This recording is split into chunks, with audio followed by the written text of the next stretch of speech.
Hi there. Hello. Welcome to Big Apple Mountain Tarot. I'm your host, Michael Rusnak. And I'm Everest Tall. Yeah, thank you for joining us. This is our second video, and we're going to be talking about what's coming up with the new moon on March 2nd. New moon will be rising in the sign of Pisces.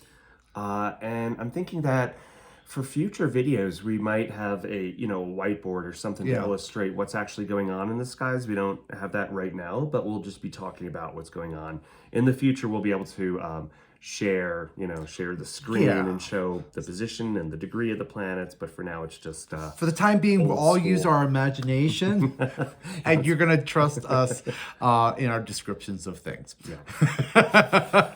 That being said, on a more serious note, we have a very dire situation in Europe with the Ukraine crisis and the invasion of Ukraine, and it's so sad, so unfortunate, and but it's also heartening to see how many folks in Russia are protesting. Against this, and it's like the outrageousness of it, and it really it feels like that, like Pluto in action here. It certainly does feel like Pluto in action. And speaking of Pluto, we just passed the 20th of February, so that was the exact degree of America. The Pluto return. Yeah, this was Pluto returning to the same point that it was in 1776 at the birth of our nation. When the Declaration of Independence was signed. I get the Declaration and the Constitution confused, but the Declaration of Independence was signed, and as it was being signed, Pluto was at the specific point of 27 degrees Capricorn. Remember that 27 degrees Capricorn, it is going to come up later in the video. And again. Yes. Yeah. And in fact, in July, we'll again be at that point. July 11th will be at 27 degrees Capricorn, Pluto. Yeah. And December 28th is the other date. So 3 points during this year will be at the exact degree. And it will be interesting to see what comes up. And this is a place where we're shedding our skins, not just in this country, but all over the world. All over the world. This applies to everybody. But Pluto is this great unmaker, this force that shines a light on dark money and secrets and sexual secrets too, right, Everest? There's no escaping Pluto. It's small, but its influence is great. Capricorn is the 10th house, which is our public appearance, governments, contracts, and it's certainly doing its work through the 10th house. And it's been in Capricorn since 2008 when back in Obama days, back in Bernie Madoff days. Bernie Madoff. So if you think about Obama and Trump and Biden and those three presidencies, you can kind of get an idea of what's the thread of Pluto there. Yeah. But I digress. I want to talk about the new moon, Mike. I'm really excited about the new moon. Pluto's big endings, yes. Okay, the new moon will happen in a stellium. Yes. Where we'll have the sun and the moon in the same degree. Yes. Conjunct with Jupiter, expansive. That's crazy. Magical Jupiter. Yeah. And then Pisces will be 6 degrees from Jupiter. Yeah. Yeah. Well, what's really exciting about all these planets in Pisces, especially Jupiter. Jupiter is the big, lucky, benefic, expansive, magical planet. It rules. The Jupiter is like the sun. Yeah. Almost. It's just like expansive when it's in conjunction with other planets. With Neptune, this is urging us to dream huge, like we've never dreamed before, and definitely on a spiritual realm. Right. In like a spiritual realm, but also like in our the collective consciousness, in our kind of group working. But it's just such a beneficial moment, and I feel like it's especially special right now because we've been through a lot, and there's been a lot of like hard squares going on over the past couple of years, and this is like a break, and it's like, okay, here you go, you get this, it's a gift, and you can really wish big this new moon in Pisces, and in the full moon in Virgo's opposite Pisces. Virgo is the health side of the Virgo Pisces axis. Yes.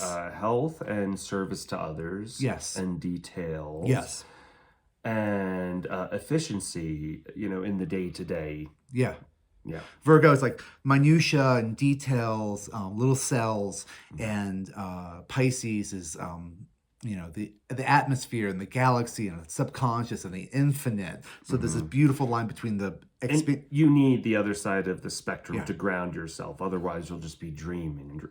So this is the balance that we're finding in this month. Yeah. And then we also have the triple conjunction with Venus, Mars, and Pluto. And Pluto, the great unmaker, the great revolutionary force, there'll all be 27 degrees of Capricorn at the time of the full moon. So this is also a time that will give us the energy, the fuel that we need to accomplish our goals. Whatever we set our mind to right now, we will be able to follow it through because of Venus and Mars. Yes, and Venus is kind of tempering Mars a little bit, making it a little sweeter. If you get up early, if you get up before sunrise, you can see Venus and Mars conjunct right before the sunrise. If you look to the southeast, right? Southeast. Yeah, Venus will be the brightest thing in the sky.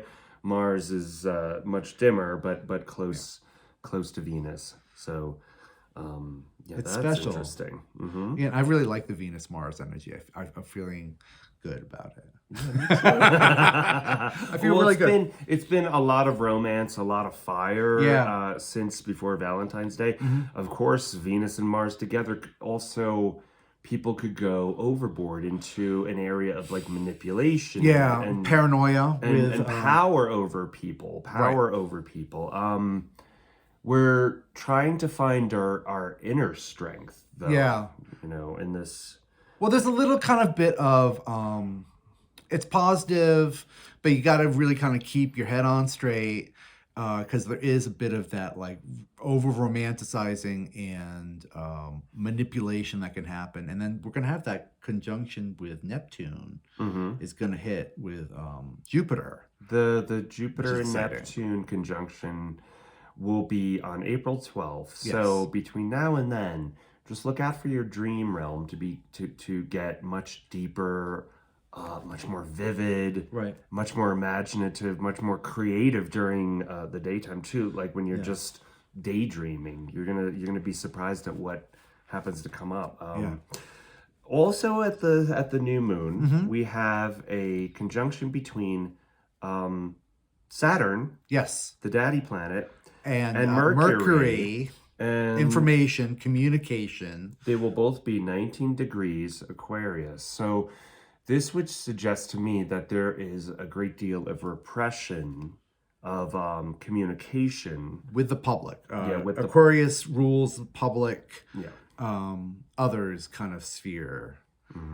So be aware of that. Of information. Or just not being able. I mean, it doesn't have to be oppression from an outside force. It could be editing ourselves. Keeping ourselves from communicating as freely as we would want to. And I think with all this Pisces, there's a lot of like nebulous. There's a lot of nebulous, dreamy fog. So it's really positive. It's wonderful, but there's like it's also hard to put words to it. It is. It's a difficult thing to pin down and put words to. I would suggest really like writing down what you want to happen in your dreams and your big wishes, and just kind of keeping things really clear. Be good. Stream of conscious kind of writing, and then put a hat on it and just like keep it to yourself. I was thinking, Mike, maybe we could pull. I'm not sure if it's too soon, but we could pull 3 cards. Let's pull 3 cards. We're gonna pull 3 cards. We're gonna do 1, 2, 3. Mike and I don't know what it is. And could you cut that? And pick out everybody out there in the future and the past and the distant, far reaches of the universe. Pick a card. Pick one of 3. And this will be your little message for the full moon in Pisces, which we're very excited about. I'm not gonna look. Don't look, Mike. 1 and 2 and 3. 1, 2, 3. Okay. We're gonna do 1. All right. Okay. So we have the 6 of Swords. The 6 of Swords.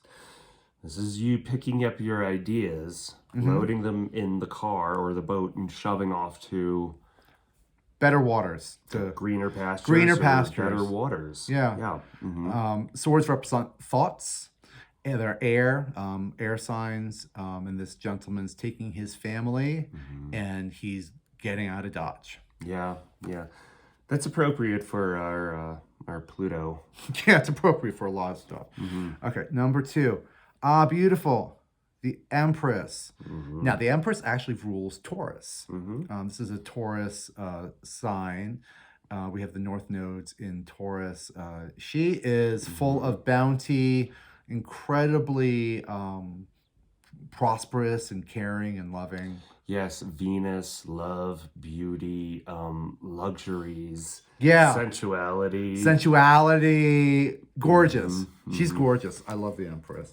And then our third card. That's what I've picked. The Knight of Swords. Fast action. Has swift action. Yeah. Yeah. We've got this armored knight, and he's got the white horse, and he's just going into action. He's got his sword raised. Everybody look out. It's ready or not, here I come. Here you come. And speaking of that, I think this was a beautiful video. I think so. Yeah. I'd like to have an illustration of what's going on. It's all with going to skies happen the next time, little by little. Little by little. It's on our second video. Thank you so much for joining us. Thank you. And we'll see you again really soon. Bye-bye.